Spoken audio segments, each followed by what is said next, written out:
The following program is presented to you by the Hope Channel Network. Today on Between the Lines, we're going to talk about the most famous woman who ever lived in the world, right here on Between the Lines. Stay with us.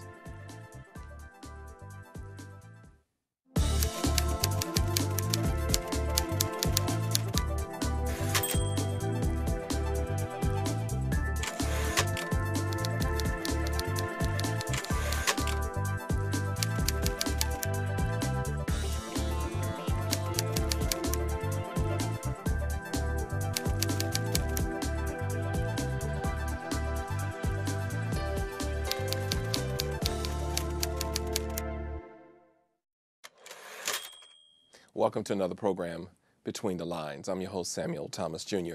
Today, we're going to take a journey back in time to meet the most famous woman who ever lived. And that's really true, even in the world. Some people venerate her, and some people suggest that she was holy beyond even what the Bible suggests that she was holy or set aside. So today, we're going to actually take the time to unpack just who this person is. And to do that, we have an author who has written a book entitled Mary. Just who was Mary and what can we learn about her? Call Me Blessed is the subtitle. The story of an unwed mother. Well, Patty, thank you for being here today. Patty, tell me, what can we really learn about Mary that hasn't already been told, or where people have tried to tell the story about Mary? I think the most interesting thing we often don't think about with Mary is that when God chose her to be the mother of his son, he was choosing the most unlikely person imaginable. She was single, she was unmarried, she was from the wrong side of the tracks, she was from Nazareth, and she was not somebody who you would expect to be important in the Bible. You'd think if God was going to choose the perfect mother for his child, he would pick somebody who was married, of a good, prominent social position to protect that child, who had a good maybe track record in parenting to begin with. She had none of those things. So God picked her, and he basically had his son be born to a teenage unwed mother. And that's an important factor, too, that she was young. She was young. The thought that he chose someone so unlikely. Mm-hmm. What else did you find out about Mary as you studied her life that was a surprise to you? I think that what really surprised me was having to get beyond my own preconceptions about her. Because originally, you see Mary as, well, she was Mary, she was mother of Christ, she was pure, she was sweet, she was, perfect in so many ways. When I was writing this book, I was pregnant for the first time with my son, with a very difficult, complicated pregnancy. So it was a very terrifying time for me as I wrote this book. And I realized in that time how vulnerable you are when you're pregnant, something that I hadn't realized before, not having gone through it. In what way? Well, your body is changing, your emotions are reeling, your hormones are just doing roller coasters. So somebody can say hello and you can just break down and sob because it really deeply wounds you and you're not sure why. It's an emotional time. It's tough on the hubbies, trust me. It is just a really tough time. Your body is doing things that you never realized it could or would do. You feel beautiful, you feel hideous, you feel frightened because you don't know. You hear the horror stories of pregnancies that don't work out. You are afraid that this little child that you love with all your heart inside of you might not make it because, and well, of course you say, well, why would you be afraid of that? Because you have hormones.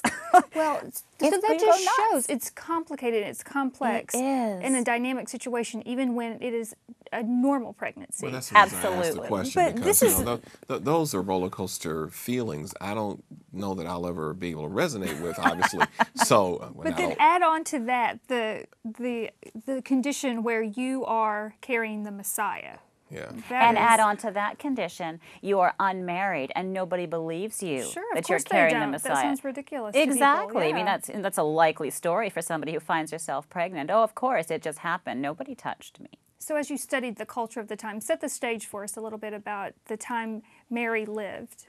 Well, in that time period, if your daughter was found to be pregnant, there was big societal pressure because your daughter reflected on your honor. She was an extension of your honor. So as the father, Mary's father would have been looking at this saying, you know, I love my daughter with all my heart, but if my daughter goes unpunished, it reflects on me. It says that I raised her to be this way, which reflects on not only him, his wife, and his children. It reflects on his brothers, his sisters, his entire extended family. It shames the whole clan.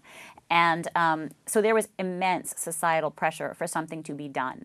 And so for him, that would have been very, very difficult. For Mary, she would have been waiting for the axe to fall constantly because society would have wanted her punished. That's a lot of stress. And people don't really think about Mary's parents and how they responded to the situation, the grandparents of Jesus. So when you think about it that way. Grandpa of the Messiah. Yeah, exactly. What they were doing at that time, how they were responding. Certainly the potential for aunts, uncles, other relatives, and that influence, and the addressing the customs and the issues that you just mentioned would have been there also. It would also explain why Mary, a very, a 9-month pregnant woman, decided to, get on a donkey and ride to Bethlehem, which I believe was about 90 miles away, if my research is correct. This was a long ride on a donkey, and when you are that pregnant, I mean, even walking isn't comfortable, let alone riding a donkey. So, or even if she were to walk it, it would be horrible. Why would she do that? What would influence her to go along with him, that instead of staying home with her family and giving birth to the baby and let him come back when he's done?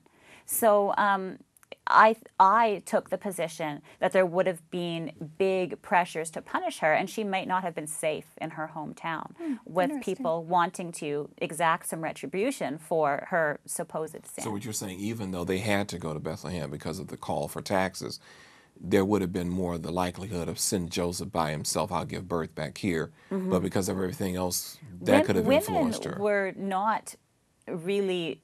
They were an important part of society, but they weren't really a legally recognized part of society. We want to just pause right there because we're going to pick that up because that's important. We need to talk about the other societal issues. You're watching Between the Lines, and today we're discussing the life of Mary with a lady who's written a book about her. We'll talk more about that after this break.